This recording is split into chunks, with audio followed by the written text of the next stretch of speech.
Naya. It's fine.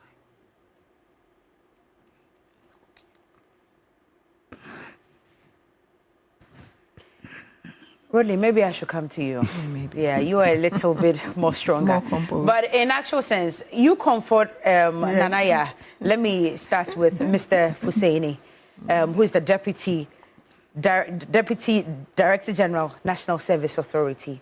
So before we came live, you were telling us that you've not just lost a colleague, you've lost a brother. Yeah. How close were you to Dr. Manibuama and Comrade Murtala Mohammed as well? So I was the director in charge of special duties and operations in Ashanti region during the 2024 elections. And by that extension, I had to report regularly to Doctor as the director of elections and IT. But him and I go way back, when he was, before even John Mahama winning the 2012 elections, when he became the communications minister. Like, we've been on that level.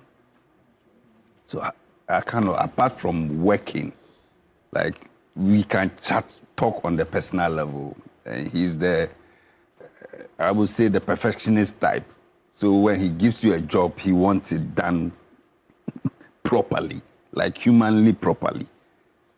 So like, he's training some of the communication skills. Like, he's the type, you say the thing and he will correct you. Listen, next time say it this way. This is how you say it. So he was like a versatile person, trained medical practitioner, but like an expert in IT, expert in communication, expert in social life, everything. And Aboagye and I, like, we eat from the same bowl. Aboagye? Yeah, Samuel Aboagye. That close?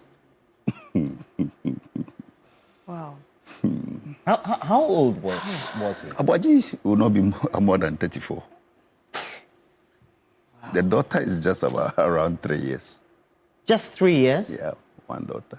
So it means you're close to his family. Yes. Like I said, I don't even know how I'm going to explain this to the wife. I know our other senior brother, Eddie, is watching us right now. Up till now, I don't know how I'm going to call Eddie. I don't know how I'm going to explain myself. He's just terrible. Aboagye, tell us about him. How did he come to the limelight politically and Aboagye find himself as a deputy? Aboagye was like a trained engineer. He's into construction. He's a business guy. So 2020, he stood for us in Obuasi East.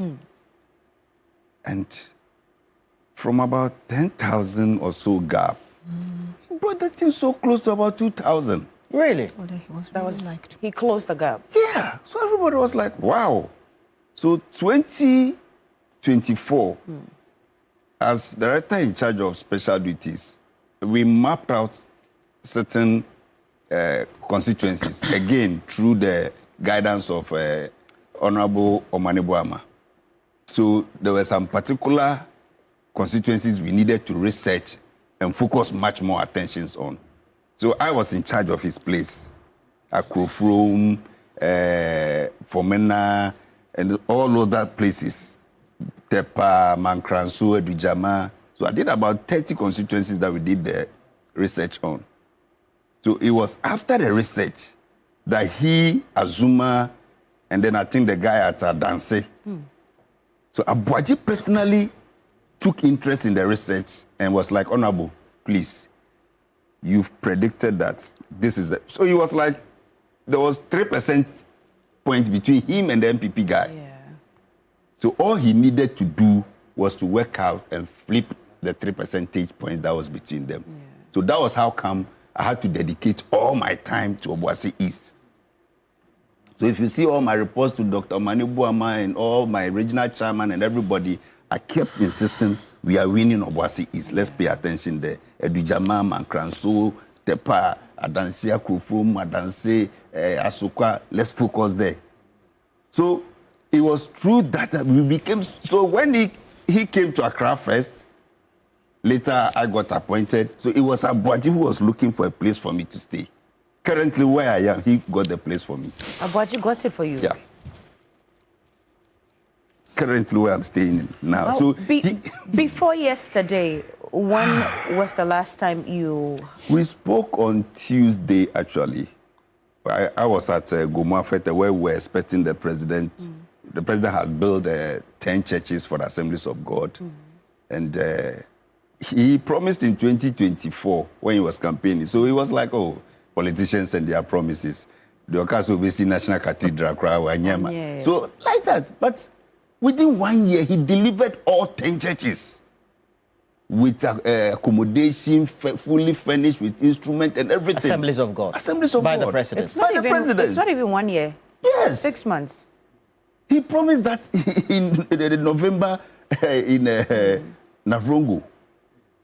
So the whole church decided, listen, we need to honor this man. So the first ever pastors and their wives conference, the superintendent, general superintendent of the whole of Asia decided to come down himself and come and honor the president on this. So we were there. So I had to go there earlier to help with protocols for the president's coming.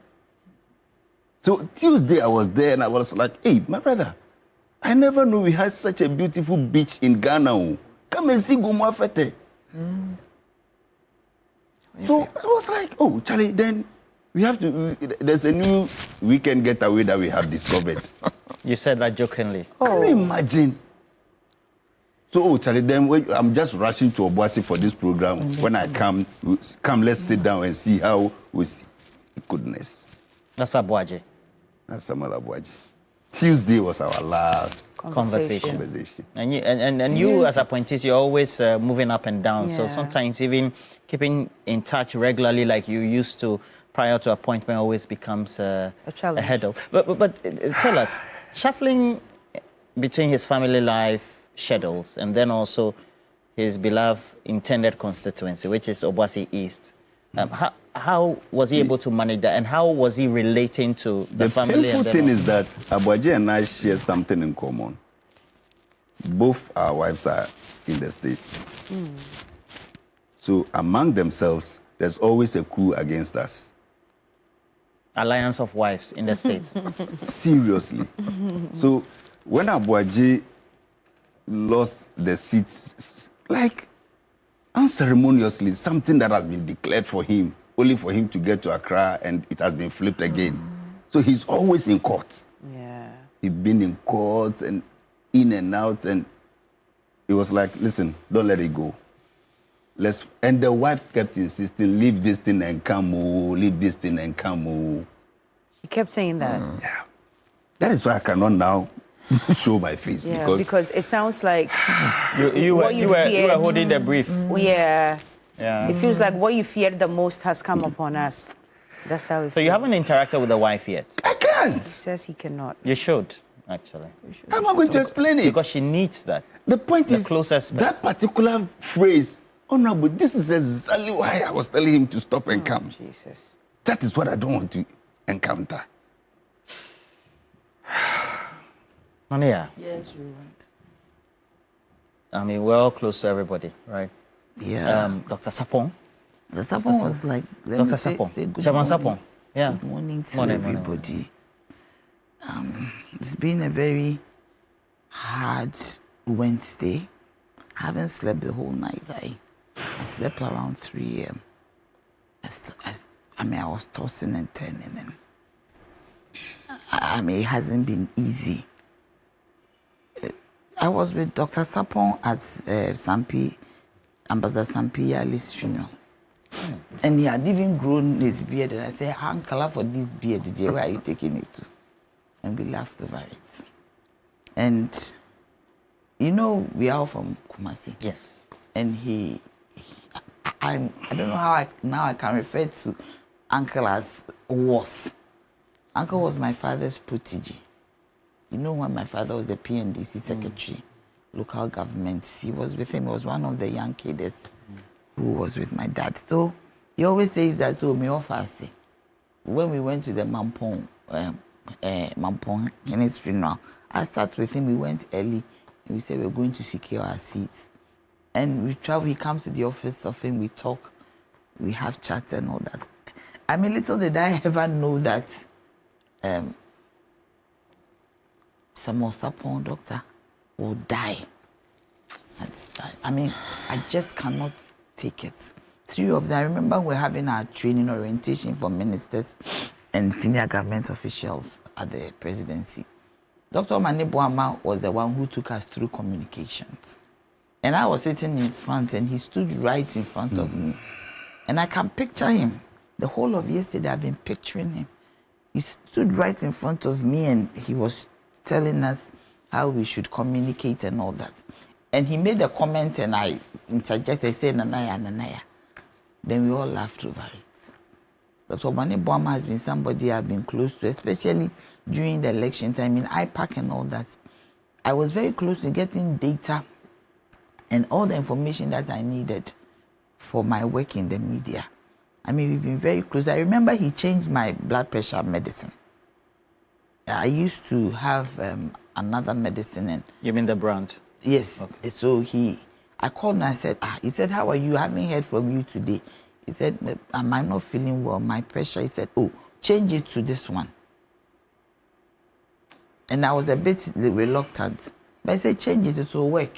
So he gave me another name, I changed it. That is how, from time to time, we will talk to each other, have conversations. Very nice gentleman. I mean, a perfectionist.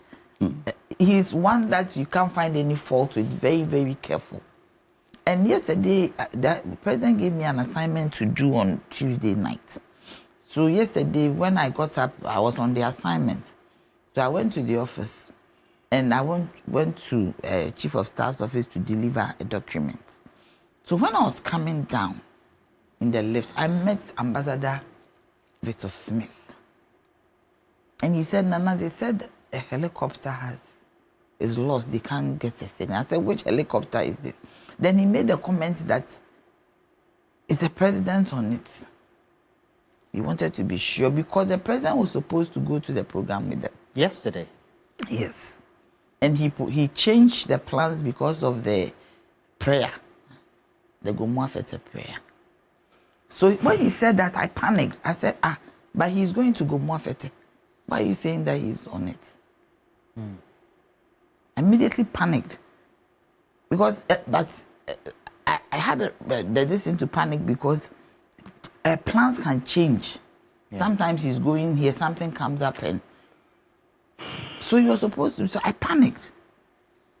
So I normally don't call him, but this time I put a call through to him and he answered.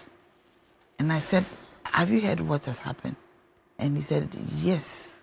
I said, Excellency, are you all right? He said, yes, I'm fine. Then he told me what has happened. Immediately I had to compose myself because the news was not out there. And I had to go to the hospital also to pick the daughter of one of my friends who was not well. I had to go myself, but I had to pay the bills because the mother has traveled. So I was just confused. I started, when I am in them, I started scratching myself because I couldn't cry. So I was just scratching myself and I needed to be composed because the news wasn't out. Then I started having calls from Dr. Wuku, one of the big men in the office. And he called me and said, Nana, what's going on? The program has been cancelled. He is in charge of protocols and meetings and all. He said the program has been cancelled.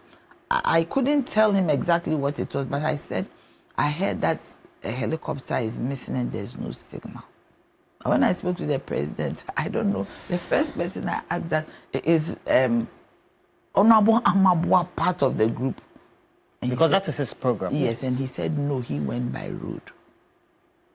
But I was confused because they said Muntaka. Muntaka is my number one person. Go-to person. Muntaka advocates for me. We talk together. We do so many things. I mean, Muntaka is just my friend. His beautiful wife.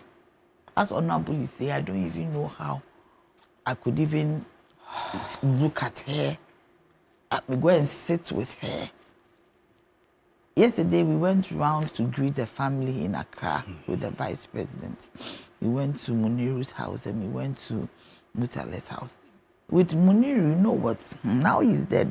One of my uncles called me, Joe Mara, Smiler Alassane. And he said, Nana, do you know Muniru wants a position? And I said, but Muniru should be okay at the farm. I mean, that is more comfortable. Everything that he has done, Muniru should be at the farm. He shouldn't ask for position. And Joe Mara said, but he's asking for position. I said, oh, this one day Muniru shouldn't. He should be at the farm, the president's farm. If you're at the president's farm, you have power. He manages the president. Yes. Yeah. If he comes to these were my words. If he comes to the farm, you see him. Some people cannot see him. So Muniru, tell him to stay there. And Joe Mara said that, oh no, Muniru wants a position. I say, you. So I left it at that. I met Muniru about, I think 3 weeks ago at the Flagstaff House and we spoke. He said, Nana, call me. I said, I'll call you. I've not been following, only to hear yesterday that he was the deputy security coordinator. And I'm like, I just cannot figure out what has happened. But as we are all talking and we are all mourning, we need to get to the bottom of this. Because you see, yes, we are mourning, but we should make sure that never again in a day that 8 prominent people will lose their lives. We don't even know what happened. For me, yesterday I just looked through my mind that I've sat on aircrafts, planes, all manner, helicopters, whatever. My job has taken me to places, very dangerous places I have treaded. A helicopter just catches, whether it caught fire, whether there was a mechanical fault. I think that it is time for us to pause a bit and look at some of these machines that carry our people. We need to invest in these machines. We need to invest in this equipment. I have always advocated that we should take the politics out when it comes to purchasing aircrafts for our military, for the president, for whoever. Because this is not what we expected. We don't know whether it's a mechanical fault. There are so many conspiracy theories. But what jerks me is that, granted that the president didn't go to this program, granted that he has sat on this aircraft, what would have happened? Who didn't look at a bolt or a nut? Who didn't make sure that, the wing, something? I'm not, an aeronautic engineer, but who did not make sure? Because from the way it's going, there are a lot of conspiracy theories going on. But if you look at the trajectory of what happened, the thing I think caught fire in the air, or something happened in the air. For something to happen in the air when it comes to an aircraft, in the air, aircraft normally, look at the India one, immediately it took off. It didn't take off very well, and it crashed. You get me? Sometimes when you are landing, you can skid off and you crash. Okay. But in the air. Yeah. Well, let's leave the conspiracy theories and then also the questions for now. because it's certainly it's just a day after the incident, and all of us. But for me, we shouldn't. Do you get me? I mean, how those can questions we will ask you. But you see, interestingly, how can 8 people when die? Mr. Fuseni was talking, you were talking about the project, the Assemblies of God project, and all of that. Yeah. And so that's where President Mahama was yesterday. He was supposed to be. He was supposed to be instead of going to Obuasi. Okay, so let's take a look at that project. These are the churches. Yeah, these are the churches. So these are the churches. Yeah, 10 of them. Within 1 year, the accommodation fully furnished. It's nice, yeah. Lordina furnished all the kitchens. Yeah. So the pastor's wife, all you have to do is to go into the room. So these are 10 different branches of Assemblies of God. Yes. So where are they situated? Which parts of the country? In the northern region, we have 5 regions in the north, Assemblies of God. So we have northern region A, northern region B. So the Yendi side is the region B. Then the Tamale side is the region A. Then Upper East, Upper West, and Upper East we have A and then B. These were his personal project. Let's, He and the let's wife. Put that one. Yes, he and the wife. And you For the mentioned he church, talked yes, about it was it personal. last year. Last year that he during would our do- general, so if you check the dates, So let's make when sure he that started Ghanaians speaking, you get see it. the dates there. Last year when he was a candidate, Mahama, that was when he made the pledge. Right. And like I said, some of the pastors were like, oh, open elections in here. So And this, he actually started it. so this is a promise delivered Delivered. to the people. Yes. So if not because of this, he would have been... He probably. Yes, Ato it will have Forson. been- yes, it will be Ato Forson. Wow. So this is the project that saved you. Can say. God saved him. God saved No, him. actually, It is the not the president wouldn't have project. gone with just one helicopter, actually, but because he that's goes true. with a larger entourage. Yeah. So he would have gone with something bigger, or maybe aircraft to Kumasi, and maybe Yeah, go by before. road because of the entourage. Yeah. But yes, he would have been at that place, But the and helicopter whoever is knows. big. I mean, So this helicopter that crashed, was it going to Kumasi? No, he was going was to going straight Obuasi. to Obuasi, So yes. from Accra straight to Obuasi. Obuasi. And that was a long distance, actually. It is, yes, it is. That was it was a long yes, distance. a long distance. That's a long. It was And a long the distance. They should have area stopped. and They the should- weather, and the this weather, weather yeah. too. It's not good. They should have stopped in So Kumasi. like, They should have started. Did you get Well, we That's are why waiting Roland said we should for. We are avoid waiting that exactly. We are waiting for the investigation to take place, Yeah. so we can talk about these things. But in the meantime, let's just talk about how we feel and what's going on in our minds and emotions right now. Rodlin, we haven't heard from you. You came in very somber this morning, and I Yeah. can imagine. Where were you when you first heard the news yesterday? I was at the Ministry of Trade. Okay. Waiting for the minister. I'd gone there for something to do and to do something really. And I was there when the secretary came in and said, bad news. I don't think she's going to come in. No way. And I was like, what news? And she said, there's been a crash.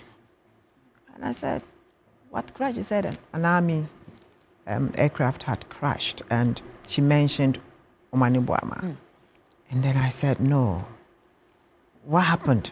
You know, and she said, well, the aircraft was lost in, somehow, and it comes out that it crashed and there were other occupants, but we're still getting the names. So I just joined them and we all sat around watching from our phones because, of course, the TV was not on. Yes. And that's when it happened.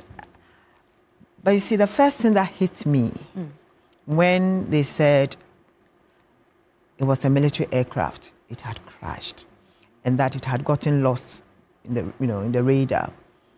Then I just remembered. It just brought back memories of a similar thing that happened, though it didn't happen in Ghana, like in 1992.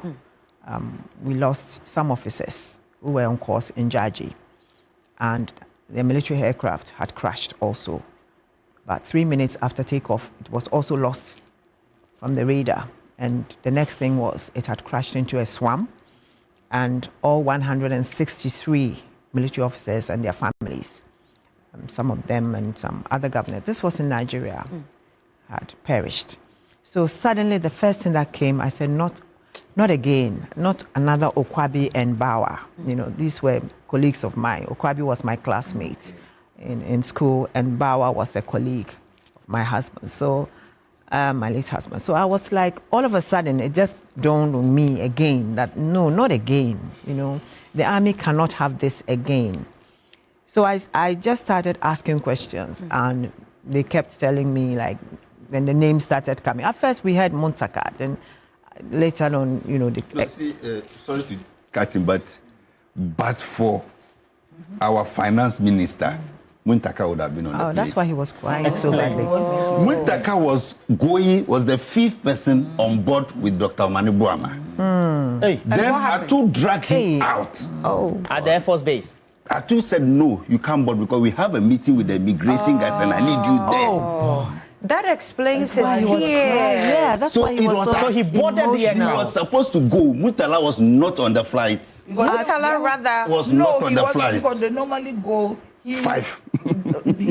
So Murtala was not on the he was flight. not on Murtala the wasn't, so it was flight. supposed to be Muntaka. So it was when Ato insisted and dragged Muntaka out. Then Murtala that was when replaced- Murtala replaced him Yes. as a vacant seat. Then Murtala replaced him. So many things happened yesterday. Because our president was supposed to go, he didn't you go. understand him. Mutaka was supposed to go, he was pulled out, and somebody else went. So it's only God. So it meant that it was Muntaka's name that's on the manifest. Yes. Well, So that was what happened. So at the end of it, I mean, I think that. That's why people started mentioning his name Yes. when it happened. Okay. Because I'm sure he might have also told friends and family that he was traveling. No, everything was done. He was boarding can before he was imagine. dropped, actually. You know, so much, as far as I heard Mutala, I don't know where Well- the tears came, just one, because I knew him. Rodlin, please put your thoughts on hold for us, because according to Muslim tradition, the burial service of Yesterday. the Honorable Murtala Mohammed was supposed to take place this morning at 10 a.m. and all were supposed to converge at the Anbaria Islamic Institute, Nyashegu. That's where it was supposed to be taking place. But information reaching us now indicates that it's been postponed. But our Northern Regional Correspondent, Christopher Amwako, is right there at the venue to bring us live reports. Chris, I know it hasn't been a good night and the morning isn't any better, but what can you report from where you are? Yes, so quickly, I can say that mourners are beginning to come to the family house of the late Member of Parliament for Tamale Central, Murtala Muhammad, to commiserate with the family. As it stands now, yesterday, because there was information that the late MP would be laid to rest today in accordance with Muslim tradition, a lot of people, a lot of mourners have gathered here yesterday till this morning, waiting to be part of the burial ceremony. Unfortunately, the family conveyed information to us yesterday, late around 10:30, that they will not be able to go ahead with the burial because government has asked that they took a hold on the burial process.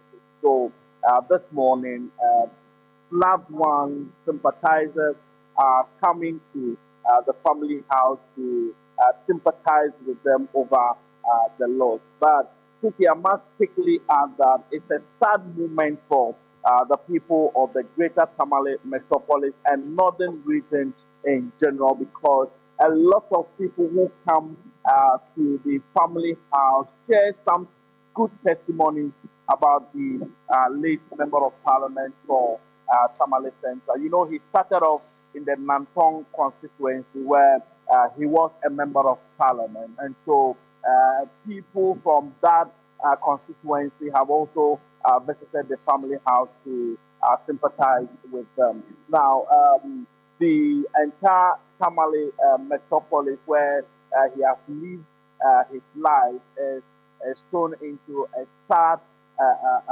moment. Most people today are even unable to go about their normal duties. I visited some people and stopped just closer by the family house. They told me that it's very pathetic that they don't even feel like doing anything today because of the caliber of person the late Member of Parliament was. He was a go-to person for many young men and women in the Tamale enclave. Is very, very religious. One testament that has been coming from the people, very, very religious, who always spoke about death, because he has always emphasized that this world is full of vanity and each one of us can die anytime. But just yesterday in the morning, he was on one of the radio stations in Tamale, and he said that he's human and he could die in the morning, in the afternoon, or in the evening. And so that is one thing that a lot of people who monitored that program actually remembered him for. Wow. You remember that yesterday he sent a message on New Day, which Roland read. And a lot of people have been engaging here at the family house, have been telling me that even yesterday, we sent a message on TV3 New Day, and Roland read the message. And so it's a very sad moment for not only the family, but every one of us gathered here. Christopher, you remember election 2024. You and I covered for the entire northern region, including Tamale Central. It was a beautiful moment, and I just want us to revisit those moments before we come back to you again. Yes, okay. I remember that moment when he came to the coalition center. Yeah. That moment. Chris, hold on. Let's remind viewers of exactly what happened from the polling station to the coalition center. Is on his way approaching the polling station. He is about to vote for his own constituency, where he is the incumbent for the NDC. So we'll walk towards where Honorable Muntaka is. He's currently saying good morning and exchanging greetings with the people. This is the stronghold of the NDC. Honorable, good morning. This is TV3. Good to see you, Honorable. Good to be here. Good morning. What's your general mood this morning? How are you feeling? Well, I'm feeling okay. I'm fine. I'm very confident that inshallah victory shall be ours. But I'm happy about the circumstance. I'm happy about the environment I'm seeing. Okay. It's been generally peaceful. Okay. Tamale Central, there is a rapprochement between NDC and MPP. Right. I mean, we live in the same area, we live in the same constituency, and I haven't had any, report of any disturbance. Good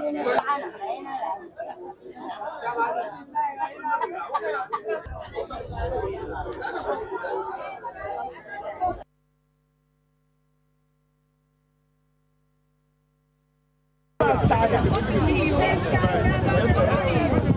We are going to have an exclusive with you.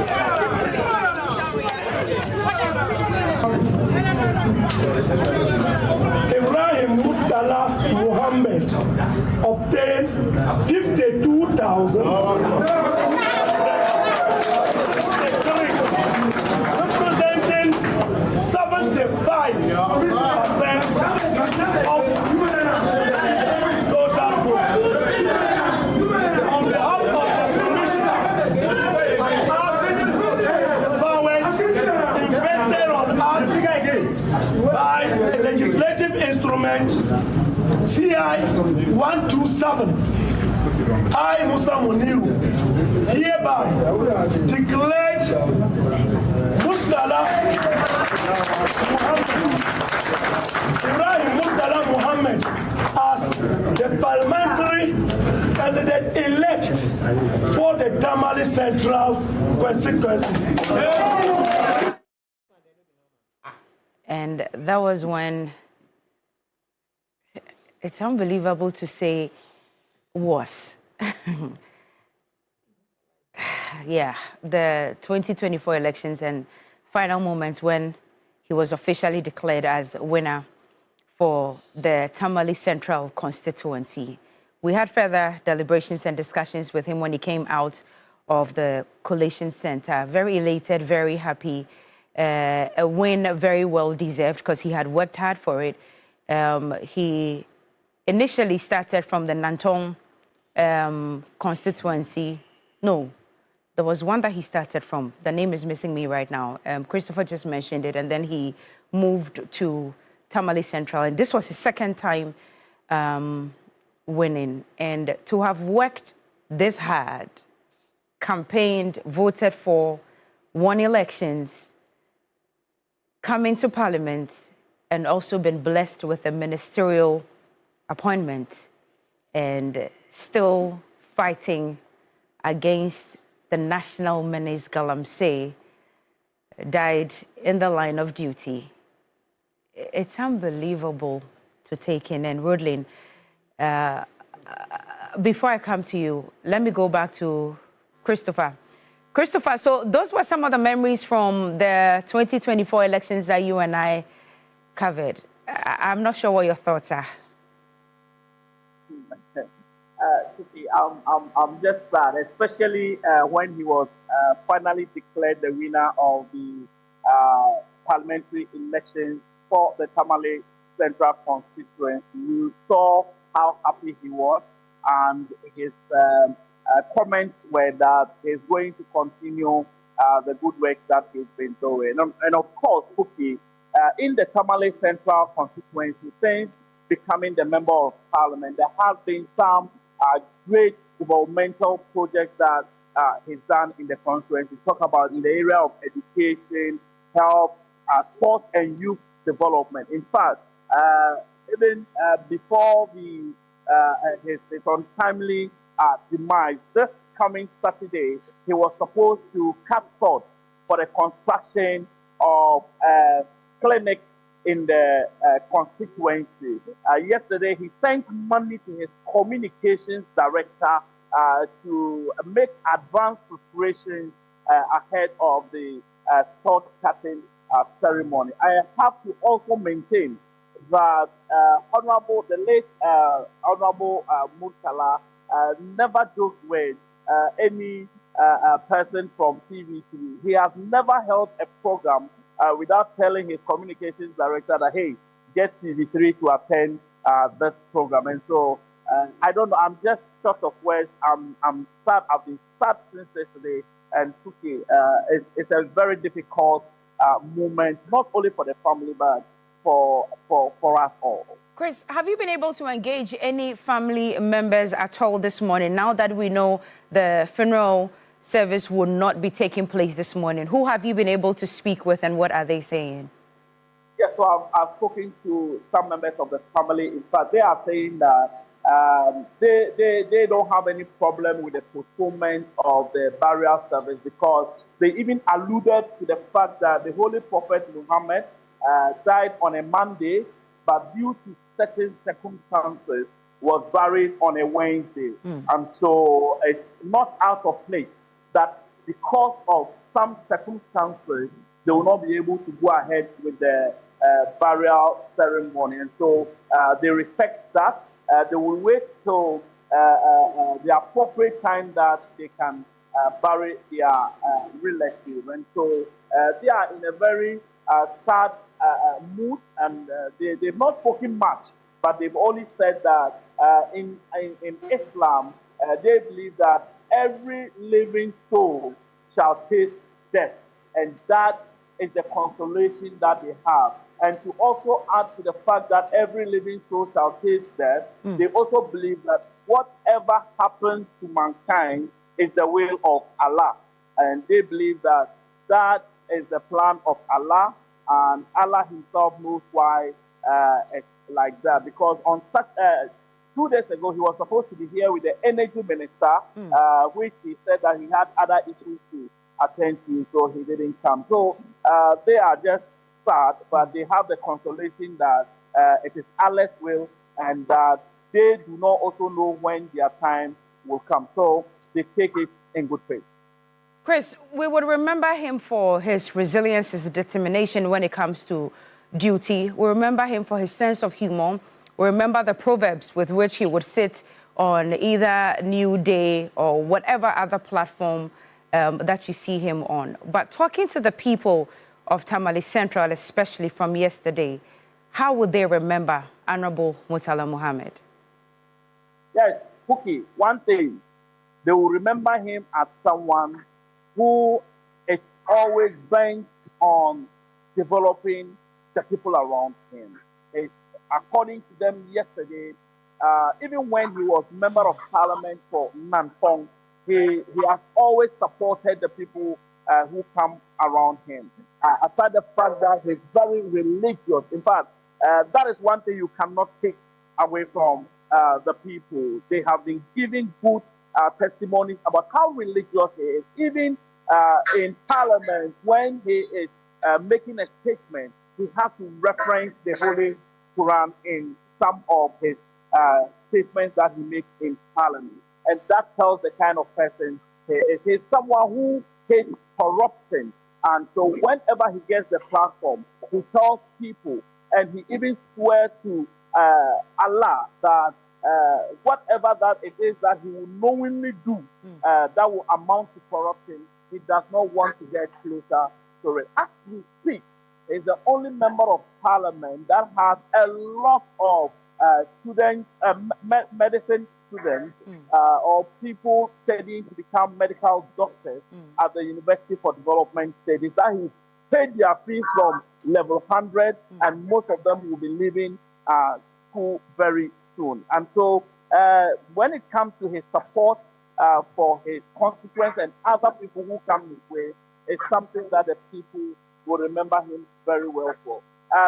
Lastly, people will remember him for his humor, like you have indicated.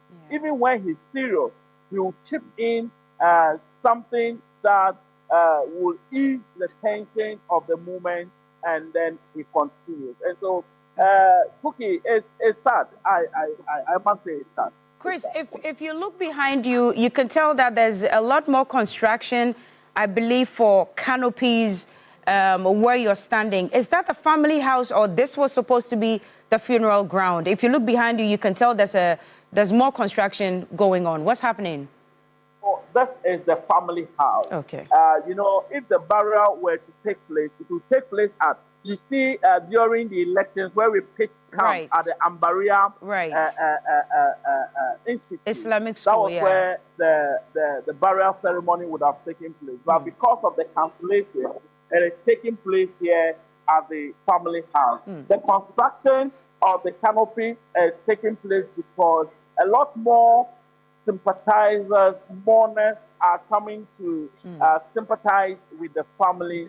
They come, they sit, they sympathize with them, and they go. So they have to make sure that when people come, they have a place to sit. Right. And you know that even though we are in the rainy season, we've not experienced some amount of rainfall over the past week. And so the sun is scorching here, and they have to make provision for people who come here to also sympathize with them. So that is why this is taking place. Chris, before you go, you remember when we're covering the elections, it was Honorable Murtala Mohammed, it was Honorable Alassane Suini, and then it was Haruna Idrisu, Honorable Haruna Idrisu.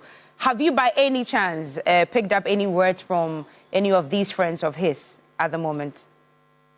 Okay, at the moment, no. But yesterday, when I got the family house, his elder brother told me that it was Honorable Haruna who called to break the news to him. But personally, I have not received any word from the other members of parliament in the Tamale enclave. What I do know is that since yesterday, I even conducted some interviews outside Honorable Mutale's constituency, and I must admit that he's the love of the people. He was the love, let me put it that way. Even though it's difficult to put him in the past, but he was the love of the people in the Tamale enclave because his doors were open to everyone who came his way. Christopher, thank you very much. It's going to be a long day. We definitely will come back to you. Take a breather now, but definitely we'll come back to you. Thank you very much. Christopher Mwakun is our Northern Regional Correspondent, and I covered the elections with him, the 2024 elections with him in the Northern region, and it was a spectacle. Too bad to know that one of them is actually no more. Rodley,